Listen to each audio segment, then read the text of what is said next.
Blades Ramble are proudly supported by our main channel sponsor, My Business Group, a group of brands designed to support owners, leaders and managers in business. If you're looking to grow your business, contact mybusinessgroup.co.uk today for more information or follow the link in the description below. And seeing as this is 3MB, we're proudly sponsored by VMB Auto Centres at Handsworth. They're still offering that amazing deal of 50% off your MOT when you let them know that you're a Rambler. Call them now on 0114 322 4446. Thank you to VMB Auto Centres for their continued support of the Ramble. Blades fans, subscribe to Blades Ramble. Up the Blades.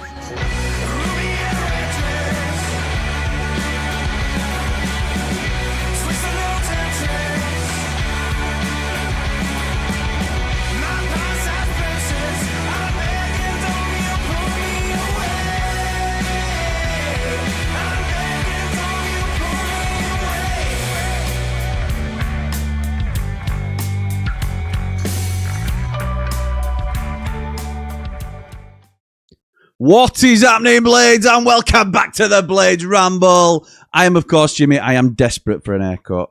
Can't believe I'm a bit devastated actually that I didn't go before Oasis yesterday. And yeah, but anyway, that's by the by. How are we all? This is 3 Mardy Blades.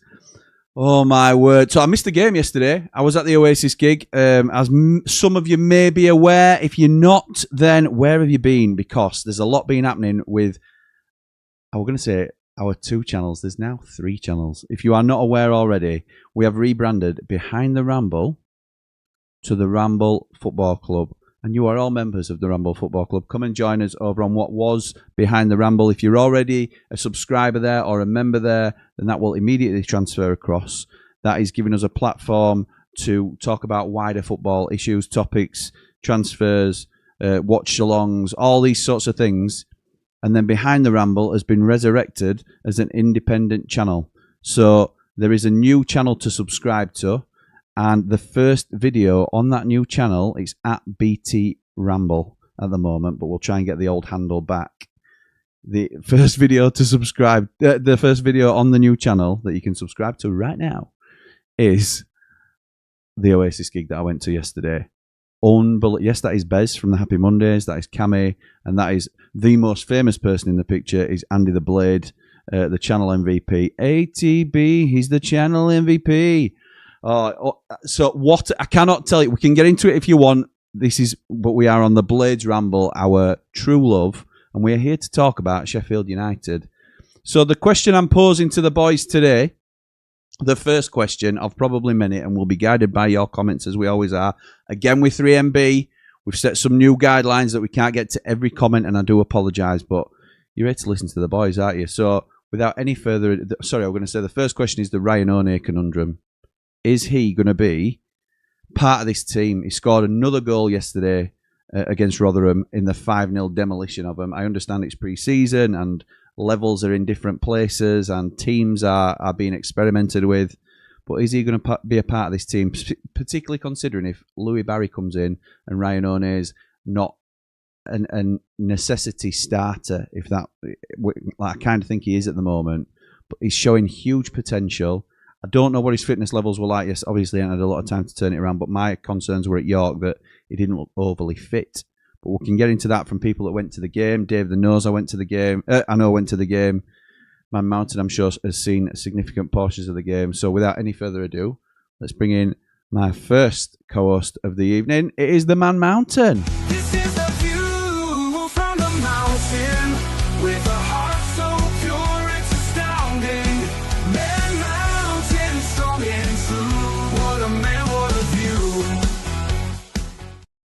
Hey up, buddy. How's it going? Hi, Kev. All right, Kev. Nice. Sorry, we're dinner. I've been listening to some Oasis records. Yes, classic Kevin and Perry. Let's hope we don't get copyrighted for that. All right, you can. Sorry, yeah, that'll do. I've had my fun. There you go. Look at you dressing up for the 3MB, mate. You make me feel underdressed.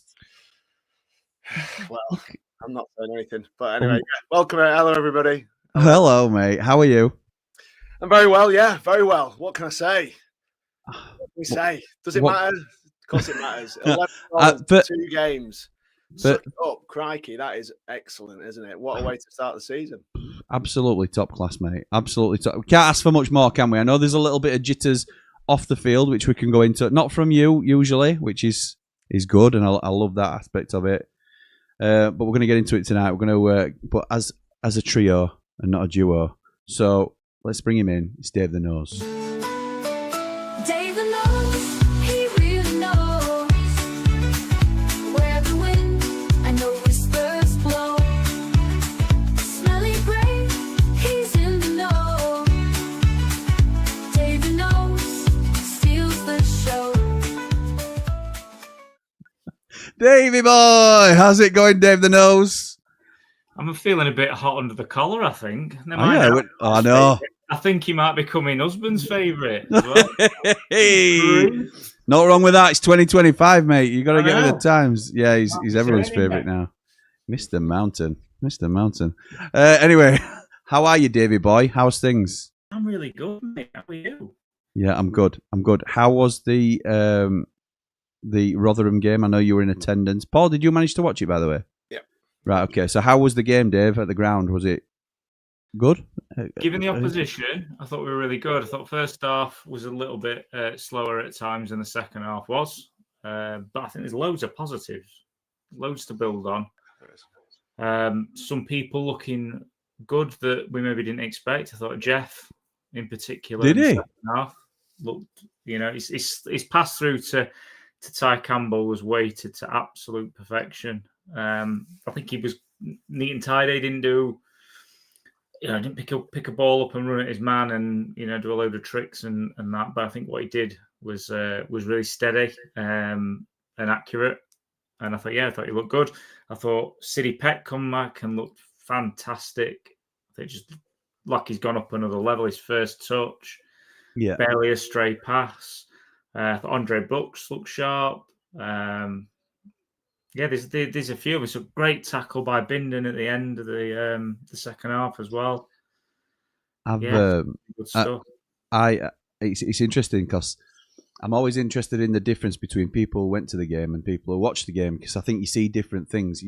You notice more, I think, in the ground, but obviously you might not get the sort of granular detail in the intricacies that you would do on the TV. So I think it's really because depending on where they are on the pitch. So I got a load of footage through, and I've just recorded. In fact, we released it at 6:00 on the Ramble Football Club. Jamie Dumpling's latest Ramble on the Road. So there were loads of footage that came through from that. So I've seen a lot of in-game footage, stuff that you said. Like I think he missed, and this isn't a criticism because he got loads of good stuff, but Jeff's weighted pass, which I knew it was someone's, but I didn't quite see where it had come from. The Bindon tackle, you can't really see clearly, but he raves about it, so you know it's a good one.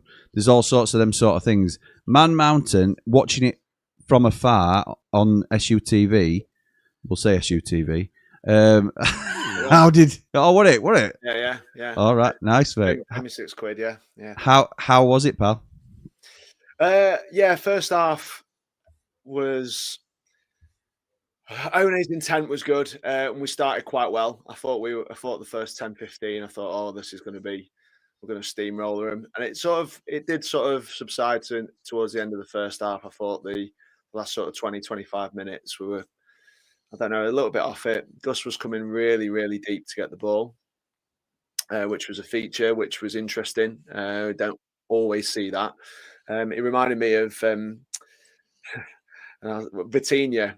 So the lad who was the Wolves player who played in Paris, and when they played in the final and he kept on having to drop into like pockets really deep. He'd basically go wherever he wanted in a pursuit to try and get on the ball, which I thought was quite interesting. Okay. And it sort of signalled for me what Sayers wants to see from him a little bit, and he was involved in an awful lot, but it wasn't necessarily in those areas around the edge of the box as much. Which again, if you've got Cal O'Hare, it may be part of his new role in the team. But the second half, I thought we were lethal. Really, I think it was really, you can say, the opposition, whatever, but it's a brand new team and it's a brand new group of players all playing together. Yeah, And to say they've had 45 minutes ish with the same sorts of players, it was a really, really brutal. And even with that, mate, it's a different blend, isn't it? Because Bindon playing with Robinson and Hamer playing with. You were playing with Hampson last game. I can't remember who we played with first half, but it's different. Oh, it's City, wasn't it? So yes, that's a level up Gus and City as opposed to Gus and Hampson, and that's no slight on Hampson, but it's considering where we are, Jim. The finishing was top. Was absolutely top draw. It's clinical, isn't it? It's clinical finishing that. And they look good finishers as well. I think the players seem to be really responding well. I know that when a new manager comes in, there is there's kind of a need to pull your socks up, isn't there? Because all the if you're really well thought of before, you want to maintain being really well thought of. And if you've been sort of bombed out a little bit, or you don't know where you are with the previous manager, we've got players now who look like they're throwing the names in the hat for the first 11, who I didn't really expect, to be honest, at the start. We've seen it last year with City, obviously. I think Bindon looks like I know he hasn't been tested properly against a really good centre forward yet, but he looks nailed on for me to be I agree. Really composed. He's very composed, like under pressure. And we did well actually under pressure. Sometimes they did sort of instigate pressing high up the pitch. We played our way out of it quite nicely and quite calmly on quite a few occasions. The combinations are interesting as to seeing who's working with who, but I think that Brooks again looks like he's back to his absolute best. From where those performances which we know he's capable of, he's starting to produce. I like the look of Louis Marsh, very, very clever, taking the ball on the half turn, threading things, plays quickly as well. Yeah, he plays first time a lot of the time, and he's was responsible for quite a few little balls inside the fullback, which Ikaki was onto in a flash. He is lightning quick, and he's going to be a good option for us off the bench. I think he's someone that you bring on later in the game potentially to hang on that fullback, because it doesn't matter how good you are, you can't live with that pace. He is lightning quick, and that's going to be an asset for us. Yeah, and it's just a good feeling. I feel for Tom Cannon a little bit because I think if we do go and get Louis Barry, Ryan Oné, he has stood up and said, I want a place in this team. He is the most positive of all our players at the moment in terms of getting the ball and going at his man. And it won't be as easy against better defenders. We know that. But he looks willing to go both ways. The goal he scored, and as the second I saw it, I remember one that, and yeah, you can laugh at me all day for this one, but Ronaldo. Looking forward to this then. Ronaldo for Barcelona. Do you remember when he sort of runs at the man? R9 cuts one way, cuts the other, and then just and then like ball slightly behind him, runs back and slams it in. It was like a. So you've just compared Ryan Oné to R9? No. I've compared the goal to a championship version of R9's goal. That's what I've done. And okay. If anybody wants to clip that, they're more than welcome. Well, I mean, he's confident enough to do that, and we forget how young he is as well. He's just a beast. To be frank, after he'd scored, like you were saying on the previous one, he scored the goal, and the camera went to him, and he was like, ah.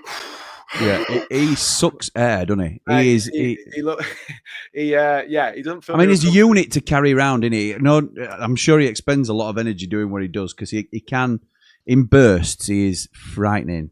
But I'm not sure he's. I do worry about his fitness levels. I wonder though, and this is one of the main questions we're going to come to tonight already. I personally think he would have been heavily considered for a loan, but is he now forcing his way in with his pre-season performances? In terms of Louis Barry is likely to come in. Even Sayers did not dismiss that when he was asked about it. It's likely we get 2 players in the next 2 to 5 days. Was the strange way of putting it. So we can expect one in a couple, one a little bit further on. I would assume that is the case. And we'll talk about that a little bit more in terms of just having 2 to come in. I don't think it's as terrible as I've originally sort of worried about. Somebody popular. But it's certainly not me. No worries, mate. So is he now, like you say, you worry for Tom? I don't necessarily worry for Tom Cannon. I would worry for maybe Kiefer Moore. I think the second striker option maybe Cannon. I think he's a placeholder at the minute on the left wing, and doing a job there until we get a starter. So, do we think? And I'll come to you, Dave. Is Ryan Oné ripping up the script a little bit and saying, "I want a piece of this, and I'm going to stay with this team and force my way in," or do you still think a loan, where we know he's going to get 35 games, would be the best option for him? I think if we'd have asked that question of Sidney Peck last season, we'd have said probably at the start of it, yeah, he needs to go out on loan, and look what he did. Very unlikely he gets the same game time as Sidney Peck, though, didn't he? That were unfortunate circumstances that prevented him going out. But Sidney, right from the get-go, just seemed to. I think it was aside from the Barnsley Cup game. Yeah, fair. He just looked like he belonged, didn't he? He did, yeah. And if Ryan Oné carries on through pre-season like he started these 2 games, then he's right in the mix. He can't do any more, can he? He can't do any more than he's doing.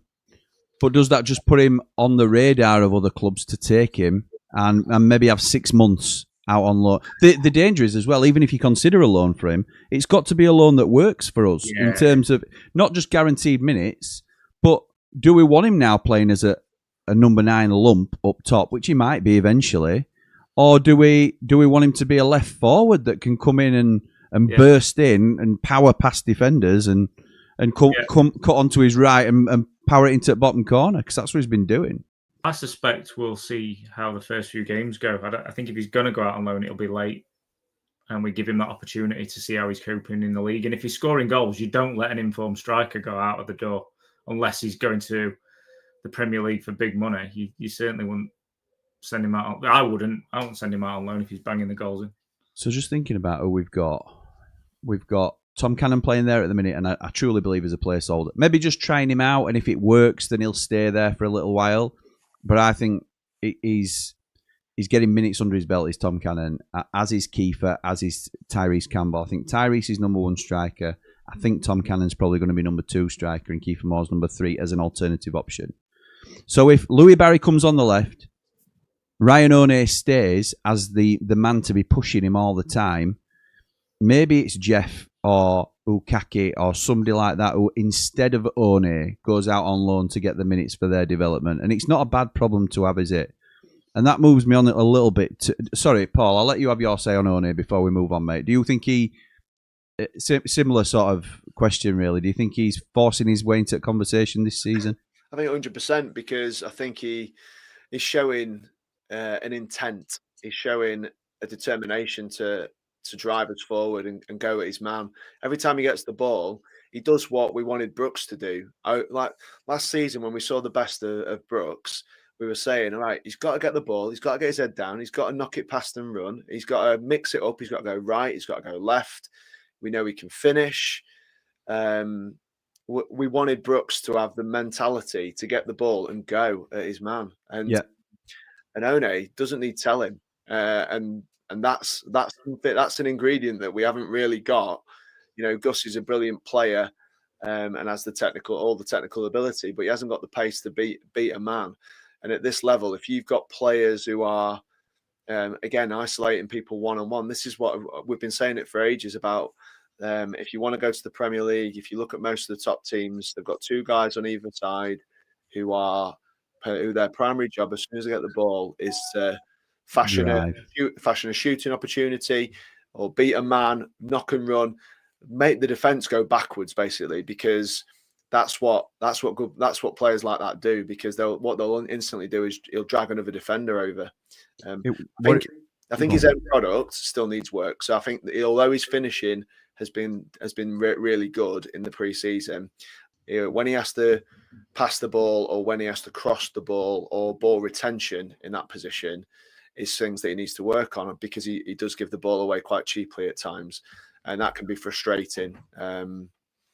But he does have something that we need, and that's a mentality. And he's a powerful boy. Like, he's going to people bounce off him.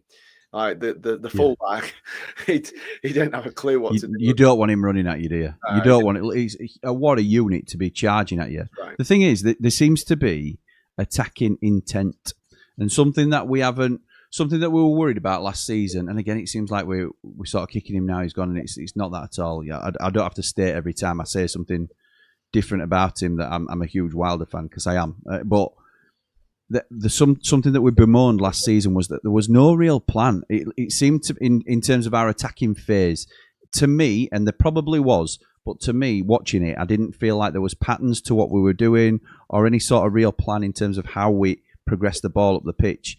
At the moment, from the brief things we've seen, and it's only brief, and we're making assumptions to a degree, it seems as though Ryan Oné knows an instruction that he's been given to do. You cut in when you can get that opportunity, and you drive towards goal. And I said that because Andre Brooks appears to be doing exactly the same on the other side of the pitch, which, previously we've seen him turn backwards and go back if there's not an option to directly. No, you face forwards, you run at the man, and if you can't beat the man, then you play an intricate pass in and amongst, and we keep our attacking play in that final third.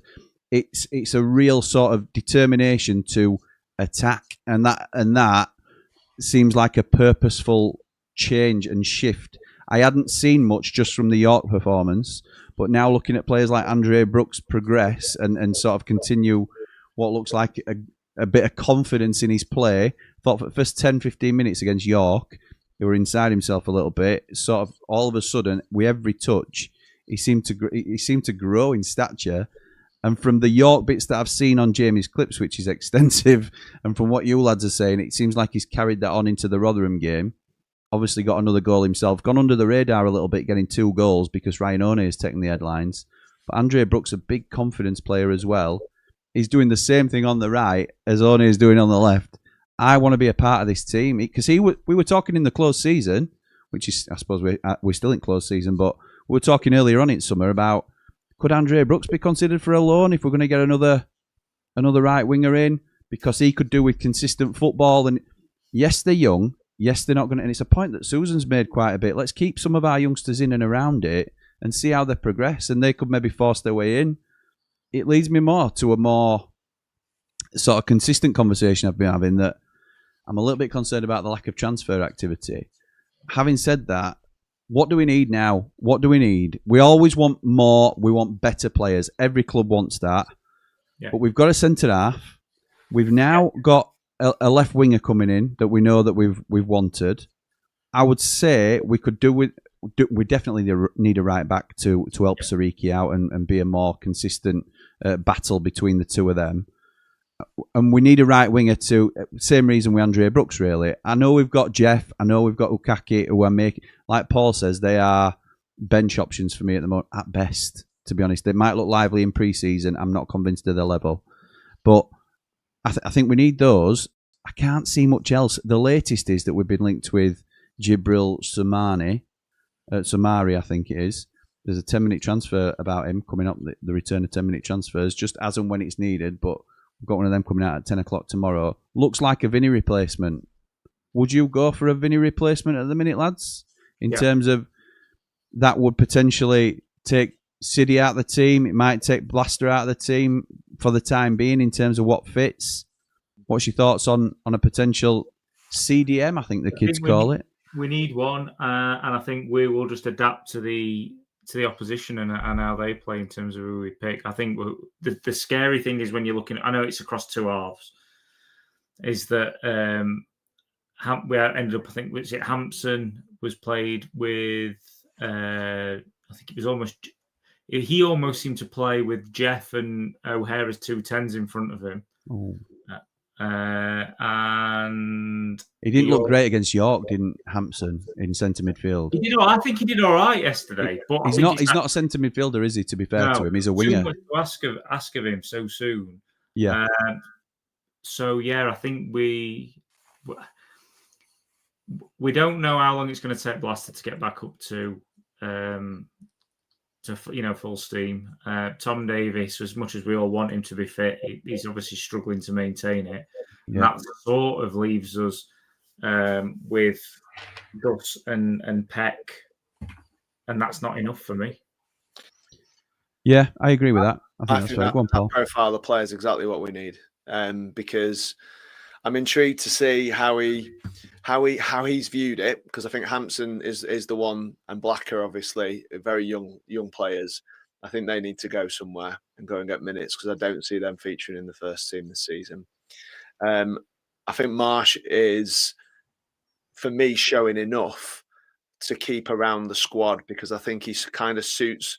He's such a good. He's got a good first touch, and he's a really clever player, Louis Marsh. Yeah, we know yes. he scored the odd goal, and he did threaten the goal as well. He can finish, so I think he's somebody that we should be trying to keep around the squad as well. But that sort of profile of player, that, like you said, CDM position, someone who is going to be, when we get into the season, we need somebody to hoover up, basically. And yes, I think certain players can do that. I wouldn't say that Blaster wouldn't be able to do that if he was put in that position. It's not the best of him. The best of him is when he's threading passes, and it's his quality on the ball that takes us forward. But I think that kind of player that I'm looking at, that Samari, who's rumoured to be coming, is exactly the type of player that we need. Precisely the type. Somebody who will sit in when the others disappear, who will clean up a lot of the threats of the opposition, because there's going to be a lot more of that, a lot more threat from the opposition than we're currently experiencing in these pre-season friendlies. And we're going to need someone who wants to put their foot in, give simple. We've got enough. For me, I think we've got enough creative, good footballers. I think Siddy falls into that category now as well. But like Dave was saying, the quality of his passing, the way he drives us forward, his confidence has gone like this. And I think this is where some of these players that we've been going on about for a long time, Sariki, Oné, Marsh, Brooks, these young lads who we've seen flashes of really excellent performances, they look like they're ready to step forward a little bit more and be involved a little bit more in this first team next season. So I'm really positive. I think Samari's exactly the type of player with the profile we need. Someone really fit, agile, can cover the ground, can pass the ball, but understands his role within the team, and that is to clean up for others. It also, when you get someone good in there in that position, what you tend to see is the two centre halves start to split a little bit, and your fullbacks go, and that's what they're there to do. They're there to cover that space there, so that we've got the likes of Sariki and Burrows, and yes, one more would be very, very nice on the right hand side, just to give Sariki a little bit of competition. But he looks like he's just striding forward now. Yes, he needs to work on his 1v1 defending, close down the distances, and close the space, and understand it a little bit better, the position and the craft of being in a 4. But he looks like he's a weapon, Sariki. Yeah, he is. Yeah, he is. It's a shame, and we're moving away from the possibility now just because of the way we're setting up in terms of going with wing backs. But he is an ideal wing back, isn't he? It's Femi Sariki. Him and Burrows, I think, would have suited it. Yeah. I think they'll still be all right in this formation now that we're going with, clearly. So we'll wait and see how that progresses. But I think we do need someone else. But we talked about a Vinny replacement, and it's filling the gap that Vinny's left. But it's not a like for like, is it? Because Vinny, we always sort of labelled a destroyer, and he wasn't. But he broke up the play. He was a strong lad. He had a little bit when we talked about, or I certainly sort of referred to him as Sander Berger-esque in terms of when he was on it and he wanted to turn up and when he were performing to his best, he looked like a man against boys at times in the Championship. He looked a foot taller than most players. And Sander had done that the season that he was with us in the Championship. Vinny Souza did look head and shoulders better, not better, but above other players. So he'd come in, he'd nick the ball, he'd give it easy. And Samari, I think it is, because I've done a bit of a pun on his name and I still can't get it right.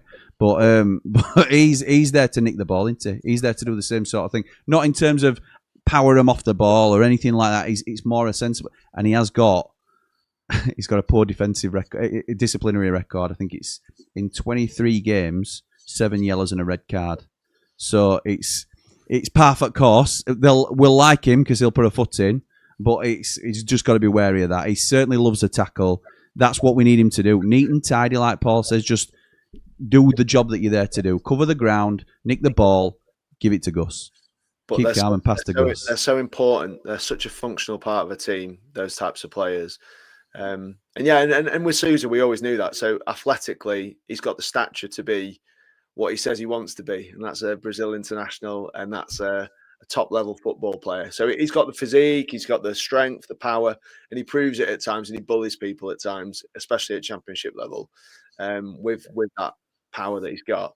I'd still say, he was decent in flashes when he on the ball, didn't he? He was decent in flashes. He wasn't for me. He wasn't ever going to be that type of player. He wasn't ever going to be somebody who would. So he's not like the midfield equivalent to R9 then. He's not like the Raquelme that you're thinking of, or anybody like that. What a player! Yeah. He's no R9. He is the one and only, mate. Ryan Oné. Right, we're getting some comments. Mr. Vancouver starts us off with a $50 super chat. Unbelievable, Mr. V. Good evening, 3MB. I'm really pleased with the way Ruben has the team playing, but we really need to bring in some quality loans to fill the gaps, especially in defence. Also, Jimmy, have a wonderful time on your holiday with the family. Thank you, mate. I really appreciate that. Up the Blades, up all the Rambles. Up Matilda Shakes. Like and subscribe. Matilda Shakes, you might be seeing a little bit more of them coming up on the Ramble. I also want to say thank you to the lads who have been offering to hold the fort down for me while I'm away. You will see my face, both recorded and live, probably while I'm away. But I appreciate the lads. Paul's going to be doing a weekly view from the mountain, keeping it in. We'll be doing a couple of 2 Mardy Blades because Dave's not been available, so we've sorted that out. You may see more of them if we can get some watch along sorted. So things will tick over on the Ramble, and thank you to you two lads for your contributions to that. I appreciate it. Where's the next comment? Because it sent me straight down to the bottom. I wanted to get Mr. V's off first. Thank you, Mr. V. That's very kind of you, as always. L-Dog says, evening 3MB, excited for Barry to be announced, and Sayers mentioned that there'd be another high-profile signing. Wonder who it could be, and hopefully it starts us targeting higher-level players. Up the Ramble. Does it have to be a higher-level player, lads? Does it have to be a statement signing? That's always nice, and I would love it. It's what he said, isn't it? He was looking at higher profile. I can't remember the exact wording, but it sort of was. I'm looking for higher profile. But would you say somebody from the top Portuguese league that we're going to eventually potentially spend 10 million euros on? Would you say that's a high profile signing? Because I would say that's a statement. Yeah, financially, yeah, absolutely, it is, isn't it? But is that enough? I think what L-Dog's saying is maybe not just particularly names that we recognise, but statement. In terms of laying the money down. I think that is a bit of a statement. It is. It's a safe statement, isn't it, I suppose, in terms of if you get the promote. It's still, I can't... Is that not the smart thing to do, though? It is the smart thing to do, and it's something that Burnley did really well last season, and something that we talked about we should be doing more of. I would have liked a Bindon deal similar to that. I'd have liked a Louis Barry deal similar to this. The thing is with Bindon is that the expectation on him is, I think Forest are looking and thinking this is a player that's going to be in our team before. Not only that, Dave. I mean, I think he'll struggle to get in Forest's team. To be honest, I think their defence is absolutely top class. Unless they have a poorer season and start to get picked off and sort of revert to type in terms of level. On, which bear in mind how good a season Gibbs White was, and then Spurs pretty much signed him. So I know. I'm not surprised they didn't put that in. And the thing with Louis Barry is it may have just been paper talk, this £3.5 million and so. Oh, absolutely, it could have been. Yeah. Just because we haven't got one doesn't mean one was on the table. No, but also the point I was going to make was the reason I wanted those deals in with those two players is because I know those two players. I don't know Samari, so he may be just as good a player at the level, or have the potential to be even better, or whatever it might be. So the fact that I'm sort of not dismissing it outright, but I'm not as excited about it, is only because I don't know him, and we're all in the same boat with that, aren't we? Yeah. So, yeah, Paul, what's your thoughts on that? Do you think it's good ambition by the club to put a deal together like this, potentially, if there's any truth to it? Yeah, I do. Yeah, I think it's smart. We've already said on the stream about Burnley doing some smart business in terms of acquiring players that they might not have been able to get with the view to paying a fee at the end of it. But what I will say is it works both ways, doesn't it? Because when you look at our loans from last season, some of us might have said when they arrived, might go, well, we should have an option on him. So if we do this, then we pay this, and this is what this is what we want. But there's some of those players that you wouldn't want, and having seen them at first hand for the season, so it like you say, it's an option to buy is a good thing, because if they come and tear it up and you get them for 10 million when they might want 20 million, if it like Marcus Edwards is the prime example in it at Burnley there, where they're going for 10 mil. Yeah, agreed. I agree, and I think he's a good buy at that level. But the thing about that is it's a gamble for Burnley too, because if he'd come in and been disappointing and he was a bit lazy and didn't do what they thought he was going to do, and then they get promoted, then they're obliged to buy him and spend the money on him. They might not have wanted to. So I think it doesn't mean that if we don't get promoted that we don't go and sign these players. I mean, ultimately what we want and what I want and what United fans want is for these players to tear it up, to do incredibly well. And then we go to the parent club and say this, and the price might have gone up a bit, but if that's what they're worth, then that's what we might have to pay for them. On the flip side to that, if we'd had a deal in place where we go up and we've got him in for, or we get Louis Barry for 7 million or something if we get promoted, and he hasn't featured very much and he's been a bit disappointing, and we're not really thinking he's good enough for the Premier League, then we dodge a bullet that way, don't we? Because we're not we're not obliged and tied in. So I think it's again, we judge all these things at the end of the season. If Samari comes in and has an amazing season and we manage to get promoted, we'll be thinking 10 million's a bargain. He might come and be a donkey, and then you're absolutely right. You're absolutely right. And the thing is, as well, if we'd have gone up and we'd have had an obligation to buy Brereton Diaz for 10 million quid, and Chowdhury at 5 is probably not a bad deal, but he still didn't. He didn't pull up any trees at Championship. Are we buying Premier League players there for 15 million quid? We're not, are we? We're committed to players that we're not even sure about are going to start for us at Championship level. So that is the risk that you're running. The other thing is as well, when you are making these deals to club, when we're approaching Villa for Louis Barry, and they know there's 10 clubs interested in taking him, they have the power to say whether it's a permanent deal for 3.5 million, whether it's an option. Why would they give us an option to buy him? Why would they say, we'll let you decide, Sheffield United, whether you buy him for 3.5 million? And because they can just as easily say to whoever else is interested, Coventry, they could say to Cov, well, they want him on an option, but it's better for us if it's just a straight loan, because then we'll decide whether we sell him depending on how well he does at your club. So we may have said, we'll just take a straight loan because that puts us higher in their preferences to do business with, because it suits them as a club. They've got the power. They hold the cards. It's their player. So there's all these sort of things to take into consideration in there in terms of when you're thinking about deals and what's the best to get over the line. It's ideal for us to have an option.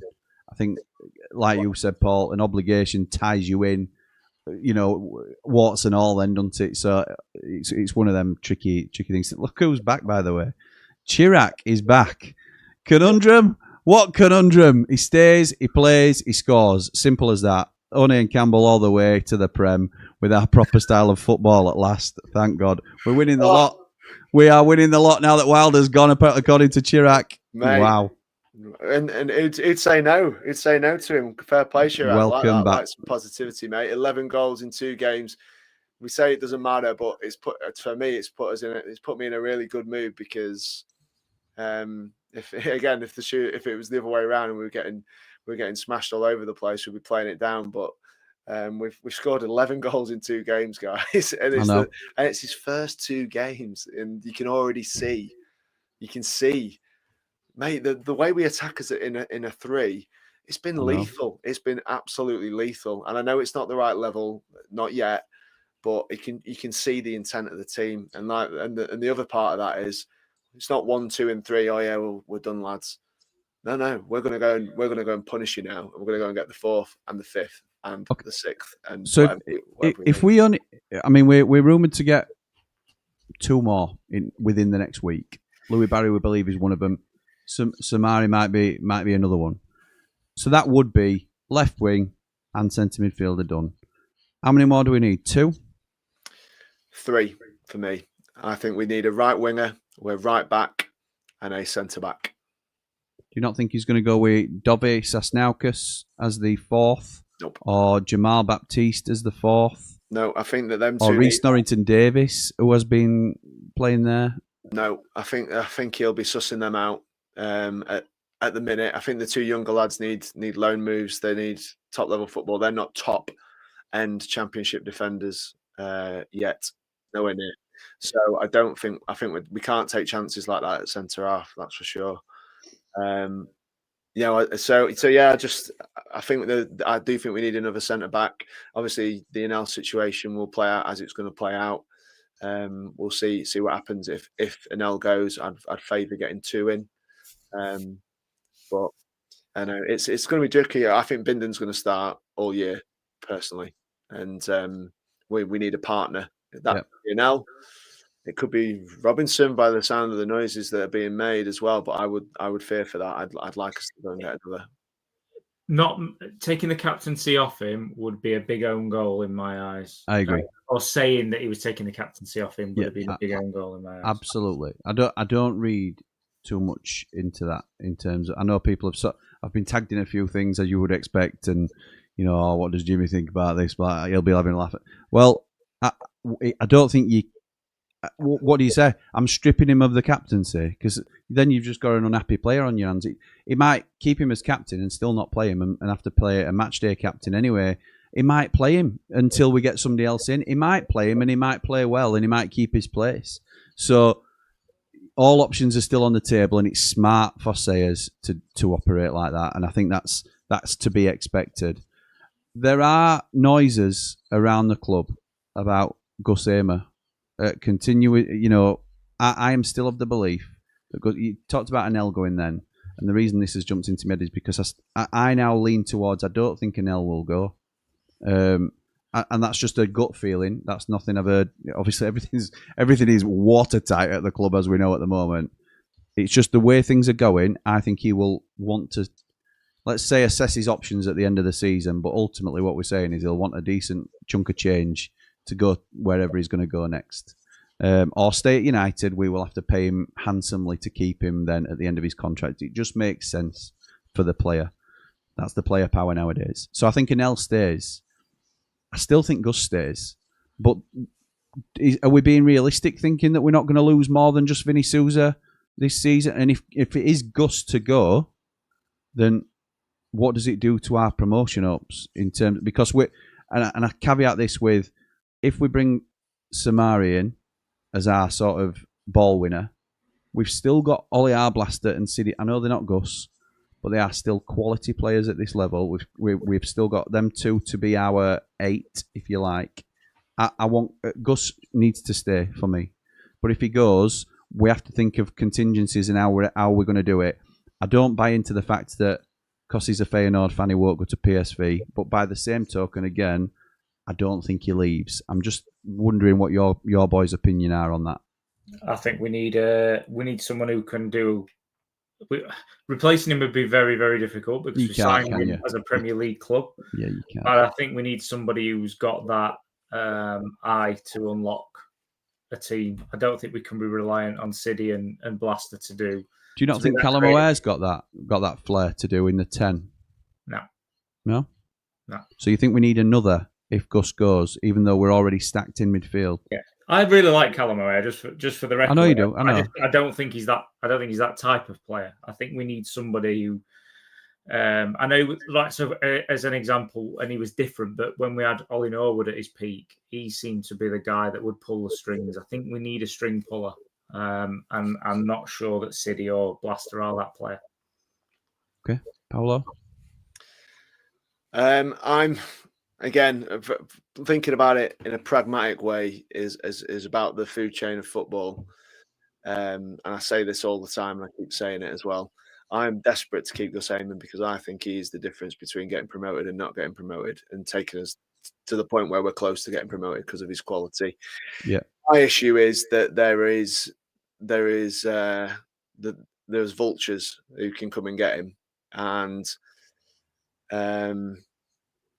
I worry a touch with some of the teams that have suffered a little bit in terms of the transfer market. So I'm thinking of teams that were there last year, Burnley and Leeds, yep, who are in throwing distance of this club, and would result, like you've said for a long time, it's a family matter. There's more to it than that. Both of those teams he could drive and play for in the Premier League. They probably will be able to offer him a lot more money. The more they keep missing out on targets, I get worried, because towards the end of the window, Gus offers you something almost guaranteed, I believe. And they know his quality. They've seen it firsthand. He's an X Factor player, and he would still be for those two clubs. I also think Everton have lost Decore. Everton and Leeds United are notorious for stealing our best players, and have been for decades. They sign a lot of players from Sheffield United when they're when they're at their best, and they always have. And they're very much aware of what's going on at our club. And I'm not trying to put the jitters on everybody, but I want them to start signing some players and in that position, because that would make me rest a little bit more easy and follow and have more confidence, like Jimmy's got, about him staying with us. But we do have to be very realistic here and understand that there are 20 clubs or so, 22 clubs potentially. I don't think we'd ever sell to someone in our division this right now. No, but there are 20 clubs who have got bigger checkbooks, who can come and prize players away.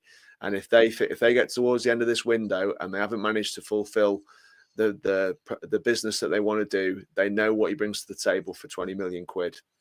And that is my fear point. I agree. At the minute, I don't think anybody's, showing serious interest enough to turn his head particularly. I don't think again that the PSV Feyenoord thing comes into it at all. I lean back on what Lee Edridge just talked about in terms of PSV's transfer record. It would take a huge statement from PSV themselves to go and get Gus Hamer, but it don't mean that other clubs in and around us, like Paul says. Leeds, I think, are starting to pick up on the signings now, which sort of eases my concerns a little bit about them. One of the best things that could happen to Sheffield United right now is that Josh Brownhill re-signs for Burnley, because they have got a Josh Brownhill replacement in there for 20 million quid like that, and that would really, set the cat amongst the pigeons, I believe. So, look, it's one of them things. It's just something we have to be aware of. I don't think it's going to happen. I still stand by that. I think he'll be a Sheffield United player come the end of the window, and I'm convinced. I'm pretty sure that he stays with us. But we can't be naive to think that plans don't change last minute. We had Jimmy Dunn signed, sealed, and delivered. Everything changed on a whim like that. It's all subject to change, and we have to be ready for it. The other question, I'm going to come to some comments now, but just, was anybody slightly concerned? Does anybody read anything into it that Michael Cooper wasn't in the squad for Rotherham? No. Okay, no. Two head shakes. Very, I agree. very sensible decision to look at who's going to be number two. You go into that game after the first one thinking probably not going to have a great deal to do. You're not going to learn anything about Michael Cooper in playing those games. He's not going to miss out on any shots. Still the best goalkeeper in the division. Yeah, careful who's watching. He's saying things like that.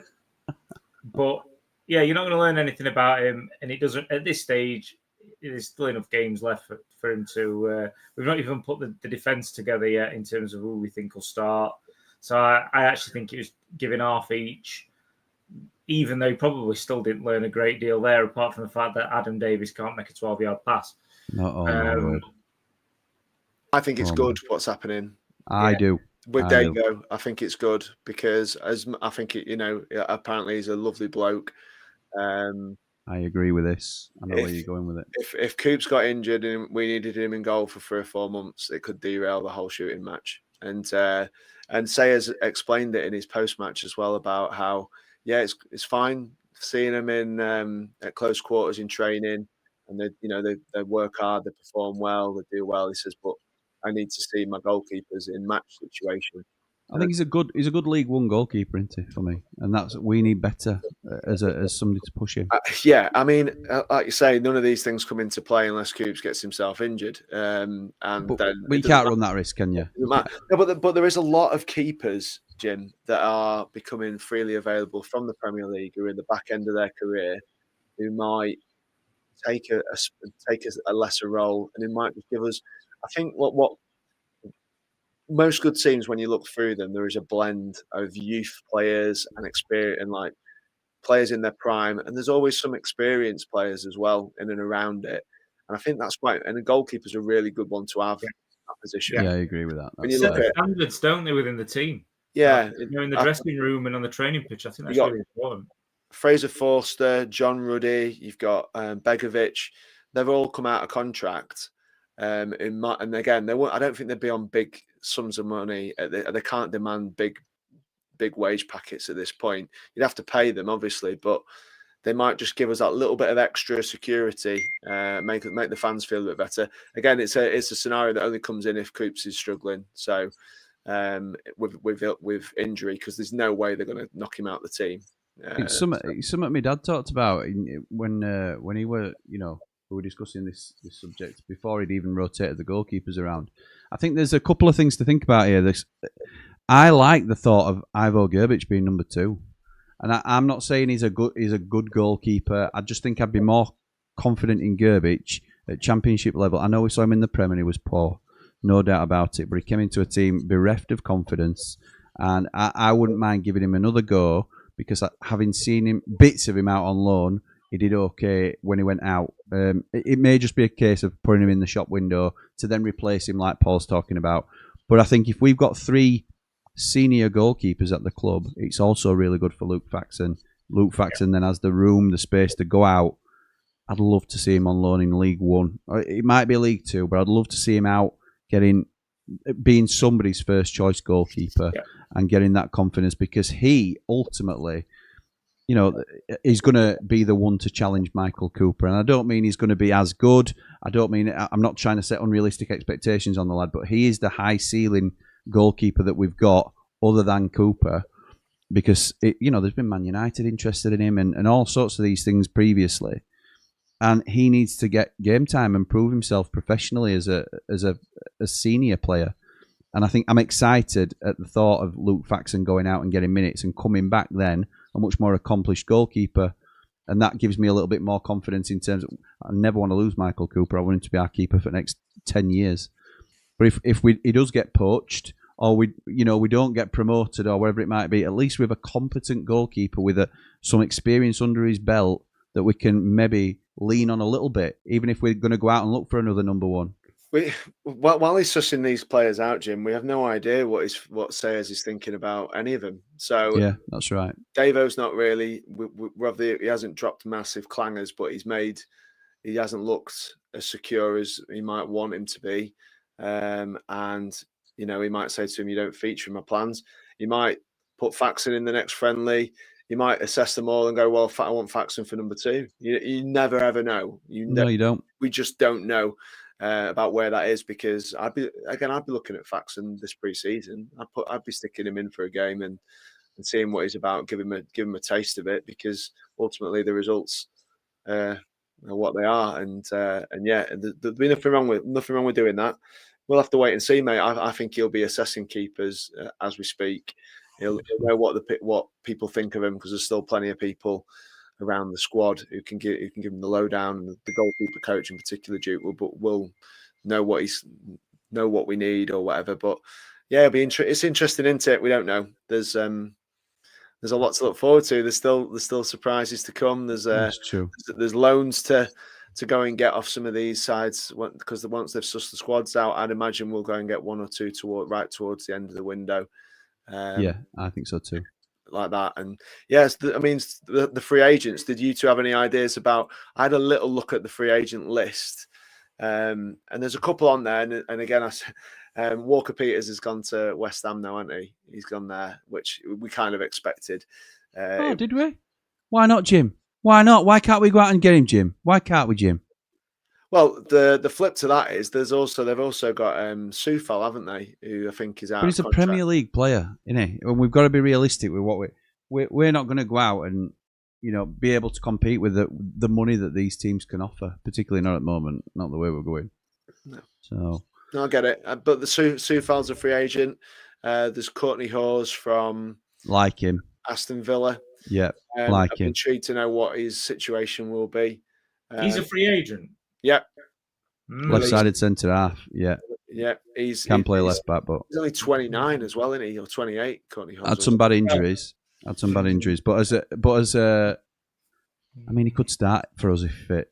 Let's be right, but even if he's an option, how fit Ben Mee was as well. I like him as a centre half, and he's cracking on a bit. But what is he now? 38, 35, 39, 35 on a 1-year deal. I don't mind that. I don't mind that. I thought you were older than 35, to be fair. Just do your research, Jim. And then Josh. Who said we were talking free agents tonight? I don't know, mate. Maybe you did about 3 days ago.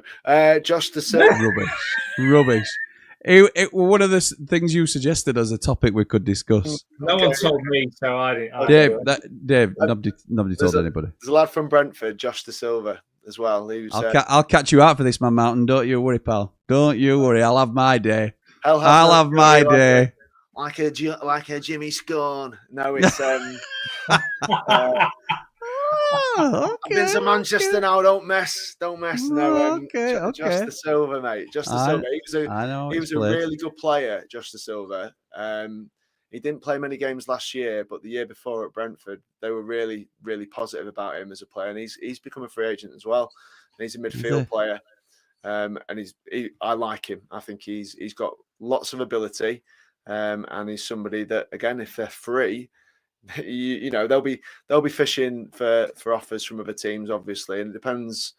You know, if nobody goes and takes a chance on him, there could be people that you take a chance with. So, just my thoughts. I don't want us to do another Ravel Morrison, another project. I think we've had enough projects. Yeah, I don't think. I think Ravel Morrison was always about his temperament, wasn't it? Yeah, I know, but I think he said he played. You were playing season before, and then hardly played last year. And I think why did he hardly play last year? And is that in your notes? Did you do your research, Paul? What's that? Oh, are you still upset? Oh.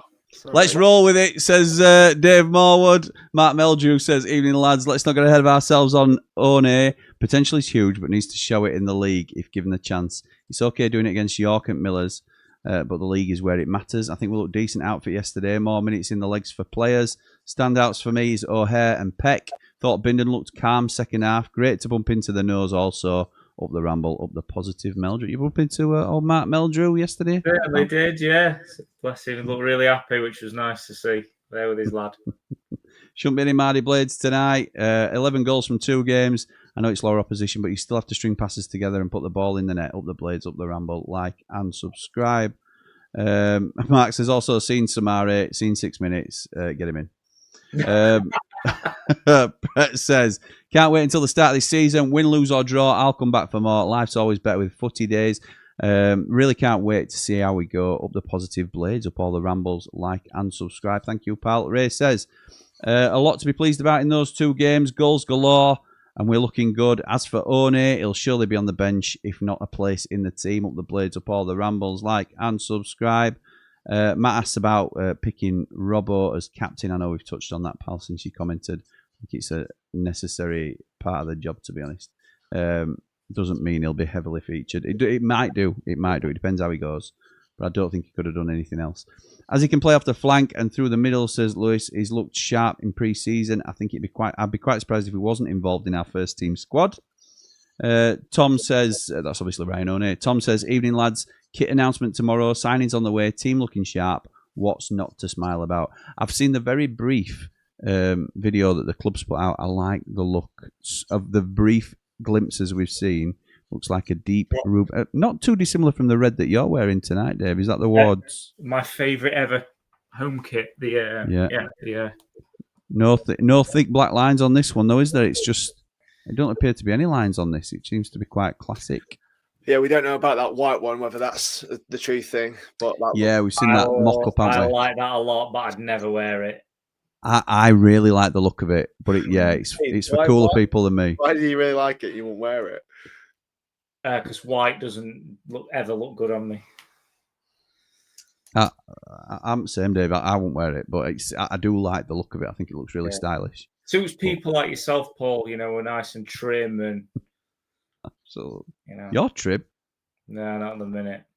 All right, okay. Ray says, would you take 92 points offered now? Bear in mind that it was not enough to see us up, but I think it's coming this season. It'll be enough, surely. Yes, of course, I'd take 92 points. Would you take that, lads, right now, if we offered you it? No way. 100 or nothing. 103. Like I say, if 92 is enough, Ray, snap your hand off, mate. Absolutely, you've got to do it, haven't you? You've got to take 92. Diane says, hope we're as good when we come up against a team that fights back as the last two we played were pretty bad. I think that's pretty harsh, to be fair. I don't think... They didn't have Rotherham, they didn't even have a shot. Well, I can only speak on York, and the highlights that Jamie sent through did not show Rotherham in the best glory, to be fair. So maybe that's where Diane's got a strong point. But York, I thought, were pretty plucky. You've got to remember the level that we're playing, and it's a case of we just played them off the park and they couldn't live with us. So it's not that they're not trying, but maybe the level's just too rich. And it's more about getting confidence in fitness. Obviously, is a thing as well, match fitness and sharpness. But the Rotherham keeper will be disappointed in himself with a couple. Oh, with the cannon free kick. Oh my word! Yeah, absolutely. Let's have a look. Who's got these? Harry says, "Hi Jim. Really liked what I've seen from Oné. He's able to get both ways. However, his decision making can be poor at times. On the Samari signing, I would love to see him in midfield with Hamer and O'Hare. So we like him already. Apparently. I've not even seen the highlight package of him, so I couldn't tell you. I've just done the research from what I've seen online in terms of the stats. Dave, on the Oné thing, I know Paul touched on it that he was sucking air a little bit. Did you see any of that off the ball? Did you keep an eye on what it was like? I can't say I noticed. I'd be lying if I said I was. So I don't know. No worries. Ben says, evening lads, some interesting rumours being touted this weekend, like the look of Sumare, the collab we never knew we needed. Jimmy, Andy the Blade, Cammy and Bess. Up the blades, up all the rambles, like and subscribe. If you want to know what it is referring to, now again, point you in the direction of, is it this one? Yeah. The new Behind the Ramble. Get yourselves over there to subscribe to the new channel, BT Ramble, I think it is at the moment.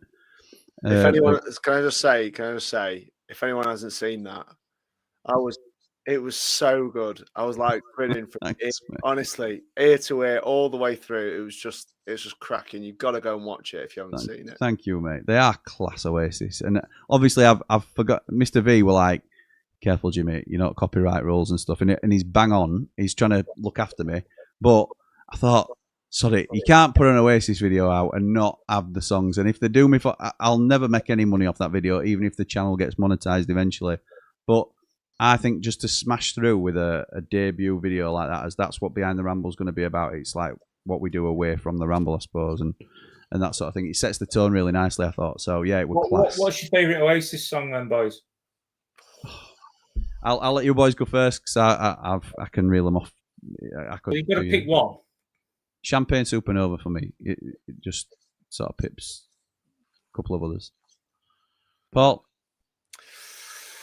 Oh, I used to love Live Forever when I was a kid.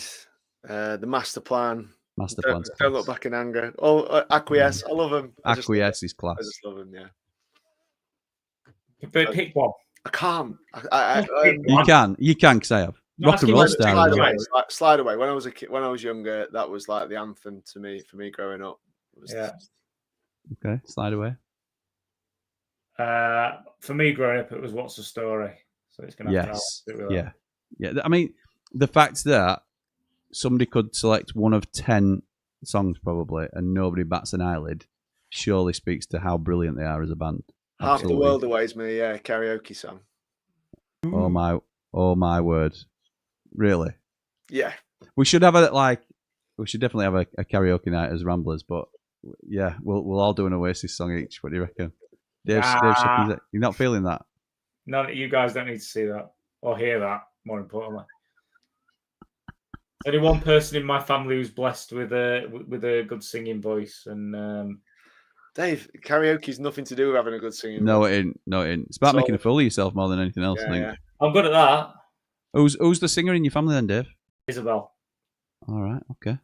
You've got a singer in your family, Paolo? Yeah, it's me. I nearly swore then. I nearly swore. No, actually, my lad can.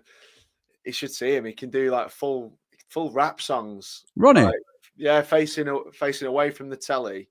He knows every single word, and he does it. He does Eminem. He does everything. He's spot on. It's got to be a show. That's the get together we need, boys. Yeah, absolutely. My brother, you wouldn't know it from listening to watching that Oasis thing because he absolutely murders some of the songs, but he can actually really hold a tune. So, where's Disco Dave these days? He's having a bit of a sabbatical, I think. To be honest, I did Dave a disservice because I think I was that into his stuff, and I still am, to be fair, but I pushed it out too much. I think I oversaturated it, if I'm being completely honest. So if Disco Dave is up for doing other bits, then we can. I'll spread it out a little bit and forgo my super fandom and try and spread it out a little bit more so people don't get oversaturated with Disco Dave. But he's absolute class act. Still one of our Platinum Ramblers, and love what he does. So yeah, he's always welcome here and can be resurrected at any time, to be fair. Nige says, seen leaks of the new home kit and away shirt, black pinstripes. I've gone the away shirt is white with gold pinstripes by the looks of it. We don't know, do we? We don't know. We like we just discussed, we like the look of it. We can't get his hopes up that that's the one, though. You can't fall in love with a screenshot. Never fall in love with a screenshot. Somebody might be catfishing us with a football kit, for all we know. Drew says, Oné has been looking really good on the left of the front three and has to be considered. I wish we had more challenging friendly on the horizon to give us that yardstick. I think this Oné thing, and I don't mean to come back to it and dwell on it too much because we have discussed it now, but the only last thing I'll say on it is, does it come down to sometimes what is best for the player versus what is best for the club? Because obviously as a business, and the club needs to focus on what's best for the business, the club on the field. So if Ryan Oné can contribute to us in any which way, then he likely stays. But is that might be getting Ryan Oné at 50% in terms of his overall progression because he's not going to feature as much. The alternative is we don't get the benefit of Ryan Oné this season, but he gets 100% development elsewhere by playing twice the amount of games, twice the amount of minutes. So does it come down to player progression versus club progression at some stage? And obviously the club holds the cards. Do we think that comes into it? The manager will do what's best for the club and himself. For the club, exactly, and he should. And he if should. He's halfway good enough to having an impact this season, I think his development will be far better suited having that impact than it will be going elsewhere, going lower down the pyramid, scoring some goals, and then coming back and still having to adapt to this level because it seems like the gaps from even Championship to League One are getting bigger. So. I think sometimes as well we have like a sweeping thought about young players, and I certainly fall into this. I'm not tiring anybody else with this brush, to be fair, but this is what I tend to think is a loan player is always good for a young player. A loan is always good for a young player. But you have to consider individual circumstances. So if somebody like Billy Blacker, for example, has come through just at Sheffield United, then a loan could be brilliant for him because he's not experienced life elsewhere. He has to grow up really quickly, and he has to sort of adapt to new surroundings and how he fits in. And I've never thought of it as individual as I'm starting to do now. Ryan Oné came to Sheffield United from Scotland as a 17-year-old.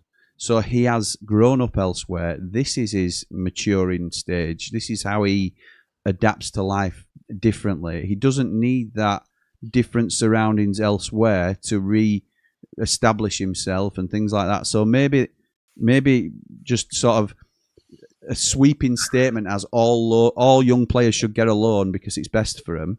And yeah, minutes are important, but like Chris Wilder talked about last season, being in and around the first team could really bring them on as well. Playing with better players than they'd be playing with in League Two and things like that. So they might. It worked for Ollie Arblaster, but he came through with the Sheffield United ranks, didn't he? So did R9 have a loan? Oh, that's a good point. Did R9 have a loan? So I think he hadn't done his research, Dave. He don't know. He don't know, to be honest. Give it a miss, right? Where did he start his career? Where did R9 start his career? Since you've mentioned him and start his career. Yeah, where did he start his career? Have you not done your research? Oh, mate, PSV in Europe, wasn't he? But, mate, I can't believe you haven't done your research. It's ridiculous. Jimmy, where did he start then, Jim? Because I PSV. started at PSV. Oh, weren't sure. I don't think you did actually. Oh, right, get off. Right. I've just anyway, said it. I said it. No, you didn't. All right, okay. Right, whatever. Right, anyway, forget that. Right, so what you were saying about the loans. So I think that there's certain players like Hampson, Blacker, who are going to be nowhere near. And what I mean by that is they're not going to, I don't think they'll get very many appearances even on the bench. So Okay. I think if there's a toss up between playing for the youth team or playing for a club that want them to come and want them to play as part of their in their first team squad. Sasnauskas, would you put him in that as well? I would as well, Sasnauskas, Okay. yeah. I can't see how he's going to be in the first 11 or even the squad this season. So for those sorts of players, it may be that a loan is really, really beneficial. I think for people like Oné, he should be part of the squad because he's proving that he should be part of the squad. And yeah, for strikers, I think they do need games to develop. I think they need run of matches to get in and get in and around it. I think Oné might get a run of matches for us this season. I think he will be on the bench. I think he'll make some starts. And I think that sometimes is just as beneficial as sending him down the road to a division where he finds it quite easy potentially to go and score goals. What does that do him any good for us? Yes, it may build his confidence a bit, but does that when he comes up against proper defenders in the Championship or the Premier League or whatever, does that mean that that's been helpful? Because probably not. For me, it'd probably go down to League One and score 15 to 20 goals, maybe more. I don't know, but I know that he'd bully defenders like left, right, and centre. If he was playing with us, he'll be on the bench, or he'll be in the. Or for me, he looks like he should be very close to pushing for a spot in the first 11. And he's still got a lot to work on. Like we said, we were a bit forgiving in pre-season because it's pre-season, but he's got a lot to work on. But he obviously has something that this team can benefit from, and that's power, pace, a fearlessness with the ball at his feet, willing to go both ways, and he can finish. So he's definitely got a lot for me to offer Sayers and the Blades this season.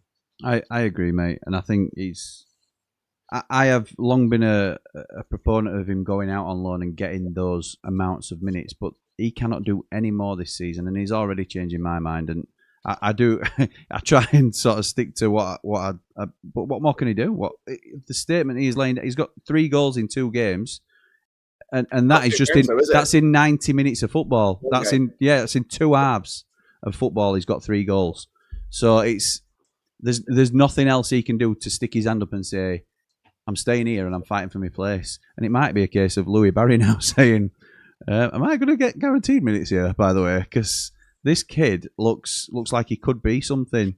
So Sayers did say he could play in all 3 positions across the front. Yeah, he did. He was keen to say that, weren't he? Which I thought were interesting. So it might be Andre Brooks that's saying, God's sake. Tom Cannon said the same thing about himself. Yes, he did. Yeah, he did. Don't forget me. I can play anywhere across the front. Yeah. There's some subliminal messaging going on, isn't there, at the club? I like it. Gaz says, you can tell Ruben Sayers is a quality manager. He's getting the best out of these players. You can't argue that. You can't argue that he's certainly the players that we've mentioned tonight, Andre Brooks and Ryan Oné being the standouts. But, there's other players as well that Jeff, like Dave talking about the weighted pass and stuff like that. There wasn't an awful lot expected of him when he came in. It was compared to a National League player and things like that. Nowhere near ready for the first team.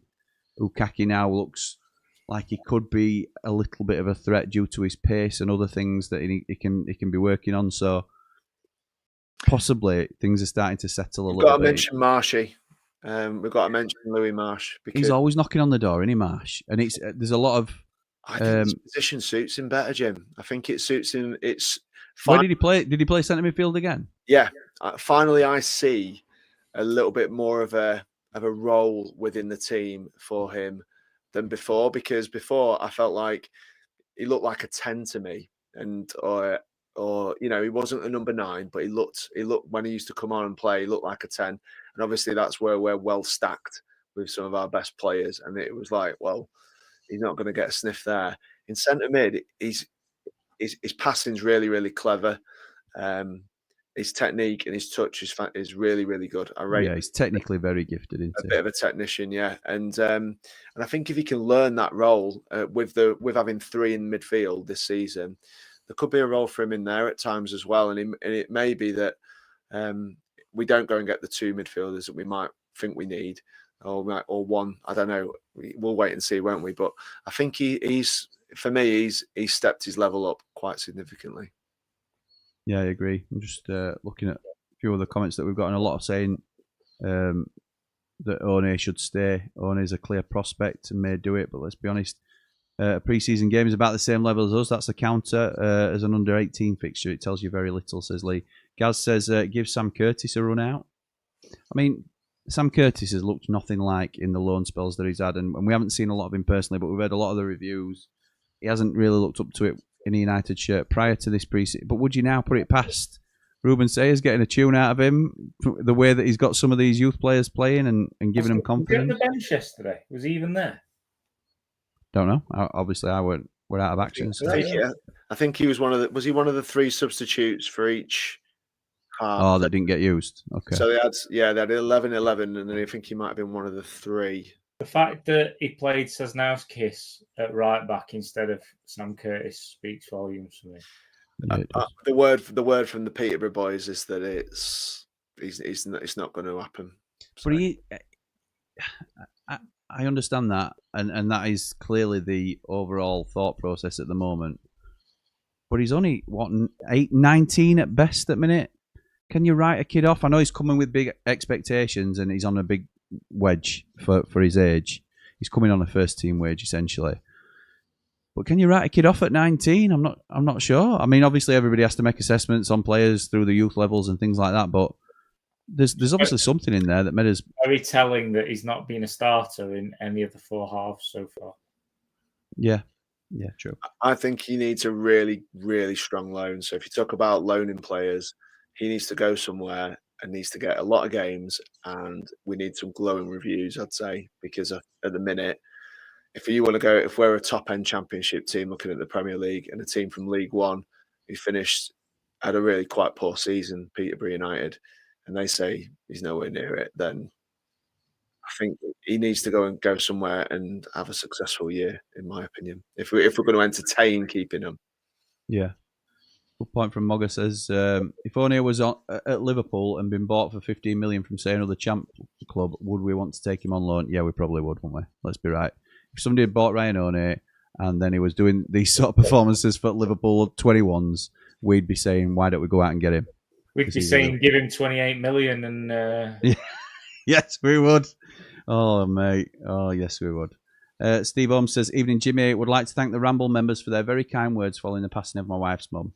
It put a smile back on her face for a while during this difficult time. Steve, we're all behind you, pal. And it's not just because you're a member of the community, but it's because of that we've got to know you a little bit as well. So we feel for you, and we're all here for you, mate. And it's a terrible thing to happen to you and your family, but we are all thinking about you, mate. And if you need any of us, just reach out to us, boys. Anything just to touch on with Steve?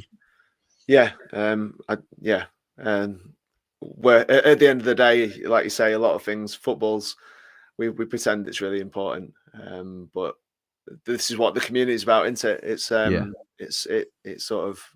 nice to hear those things that Steve's saying, and obviously if we can help anybody, then we'll try to, won't we? Absolutely, mate. Absolutely. Okay. Mr. V says, hit the like, ladies and gents. Give the Ramble some love. And while you're watching, subscribe to the Best Blades content online and think about becoming a Platinum member and play with the big boys. Thanks, Mr. V. We'll work on the tagline, but thank you, mate. I appreciate the support. It's very Top Gun, isn't it, that one? Scott says, Leeds have just signed Longstaff, so possibly a similar player to Hamer. It's them sort of moves that sort of calm me down a little bit, because I don't think Hamer will be high on their list anymore. I'm not saying he'll be off their list, because he's a very good player and he's always a difference maker. But yeah, but they can't. Where are they going to fit him in now, Paul? I mean, he's certainly a good squad option, and but I know he fits in their team. Not when you're buying players in for big money. And I think You're not going to drop Sean Longstaff for anybody. It's a little bit like us with Tom Cannon. We paid 10 million quid for him. I don't think he's coming out of the team. I think we'll find a spot for him in the squad or in and around. I don't think we're going to buy a star striker. That's probably the better way of putting it. To knock him out of contention altogether. I just can't see it. Can't see it. Okay. James says, try Gerbich at Birmingham in the Cup. Yeah, I wouldn't be against that at all. I wouldn't be against that. Would you, lads, experiment with the Cups this year and just focus purely on the league and get some of these younger peripheral lads some minutes under their belt and see how they go? I prefer to do that, particularly with Carabao, to be honest. So, I spoke to Cooper after the Rotherham game. I said people were worried, and he said, no need to worry, says Jack. He would say that, Jack, but I honestly don't think there's anything in it. I don't think there's in it. It's nice to know that you've had that conversation. Mark Meldrew says, Courtney Hawes, horrific injury record. Paul says, Josh Brownhill then maybe up the Ramble. Anybody think we can get Josh Brownhill? The only way that would happen is if no one from the Premier League showed any interest whatsoever, and we sold Gus, and then we had some money that we needed to fill that hole. It's the only way I could see us. But from his perspective, why not re-sign at Burnley? Exactly. Why would he not re-sign at Burnley? We're really keen to keep him.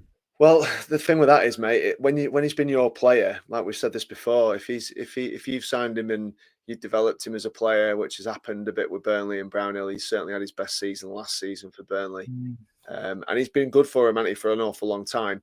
Is it in their thinking to then say, well, you know, they would have wanted him to sign for the last 2 years, definitely, 100%. They would have offered him deals, etc. He's probably said no. I can get a massive sign on. When you've had a player for that length of time, would you entertain giving him some giant sign on? It might just sting a little bit, and it would sting. It's one of them.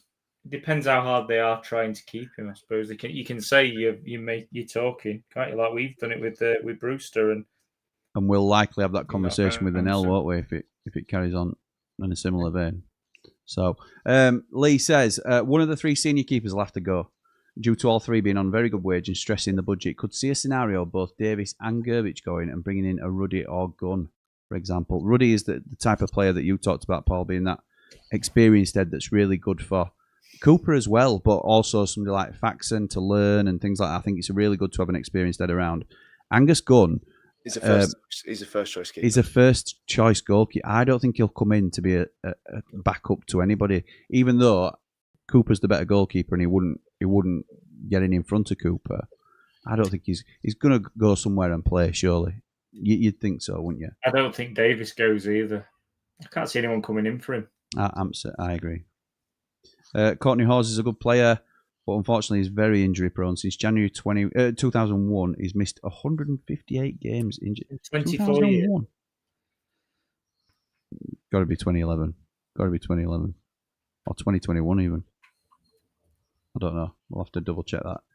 Bjorn says, when will Leicester get the points deduction? Will it be 9? Not sure, mate. Not sure, but 2021. 2021, Lee says he's just confirmed.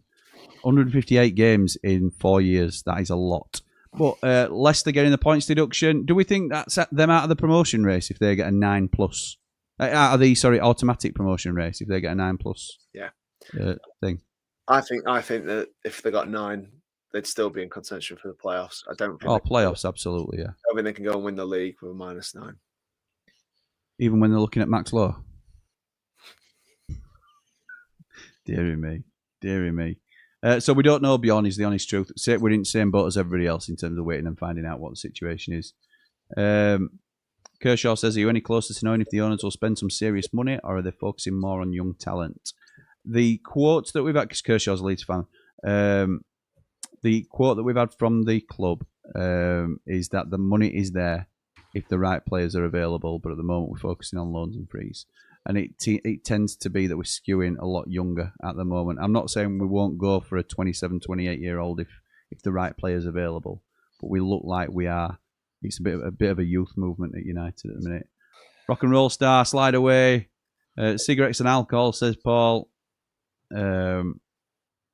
R9 started at a lower club in Brazil before moving to Cruzeiro, before being picked up for the World Cup squad in the USA when they beat Italy on pens before moving to PSV. Was it under Bobby Robson that he went to PSV?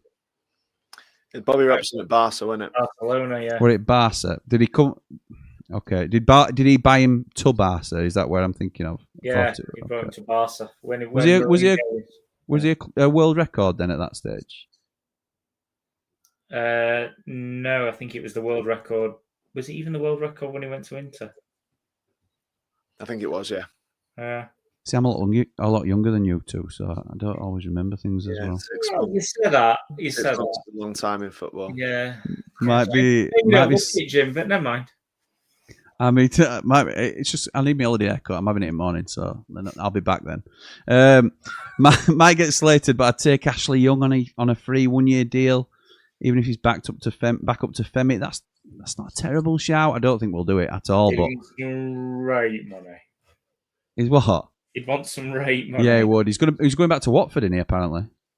That's where finish his career off. Yeah, absolutely. Yeah, I mean, if he does, because we've all heard that story from a right back, haven't we? Curtis was sat in the stand with Cooper, says Mark Meldrew, and Arblaster was there also. Justin says, although Peterborough fans may have negative reviews on Sam Curtis, I think Rotherham fans would have said the same about Femi Siriki, and look at him now. Very fair point. Very fair point, that, to be honest. Because he had some terrible loans.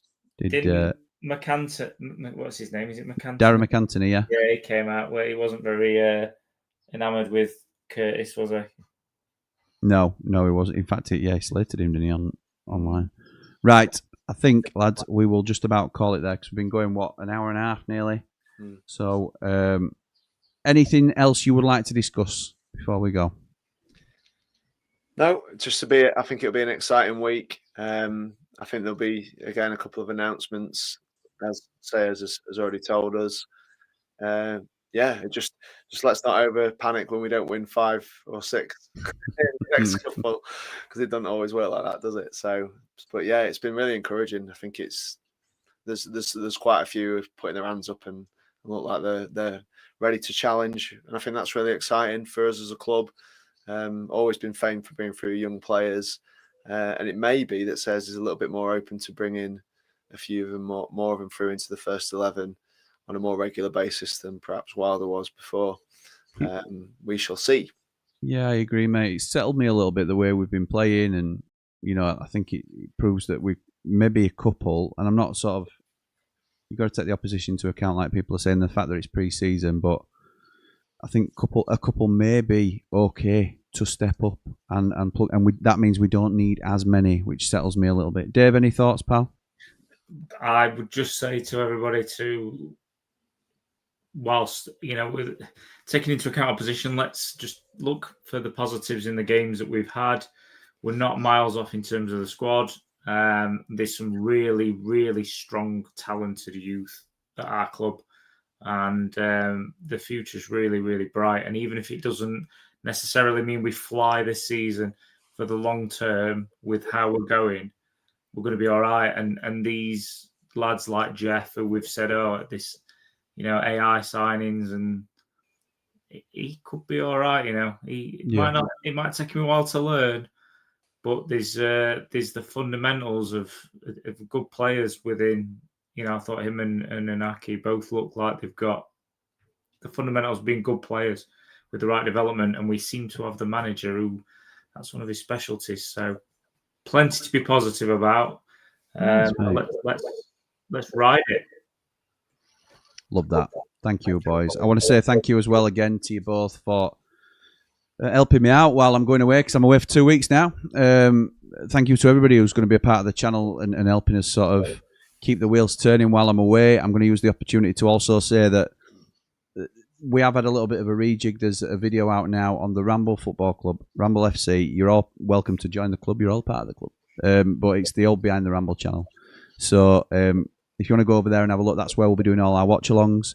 There will be other football content coming to that channel as well that sort of broadens our horizons on what we can talk about. It's basically so people have a purposeful channel to go, so they know what they're getting when they land there, rather than Behind the Ramble, which was sometimes rivals watch-alongs, sometimes it were taxi content, sometimes it were mental health content. That were all of that sort of ancillary stuff will move to Behind the Ramble. That'll be more sort of if anybody's interested in what I'm doing. And it gives people the option to not have stuff pop up on the feed that they might not be interested in. To be fair, it's more purposeful. So Paul's already come up with an idea for a bit of Friday night football championship chat or Premier League chat, and I think it's great. We're gonna have a format where there's 5 of us, 5 Platinum Ramblers, myself, Paul, Dave, Jord Motson and Lee Edridge. We're going to have a rolling seat where any 2 of us 1 week. It's not going to be launched until I come back from holiday, most likely, unless the boys want to kick it off, but most likely when I get back. But that'll be on the Ramble Football Club channel. So go over there and support us. Behind the Ramble has obviously come up. That's where the Oasis gig is and all that information is. This will always stay pure Sheffield United content. It is my first love, my one true love. In terms of football, obviously. And this will be purely for Sheffield United content with all your favourite shows sticking around 90 after 90. It'll be round the corner. But in fact, it's the week I get back. We start all that again. Countdown to kick off. 90 after 90. All the stuff that hot off the presser will be back as well. So we're right back into the fire.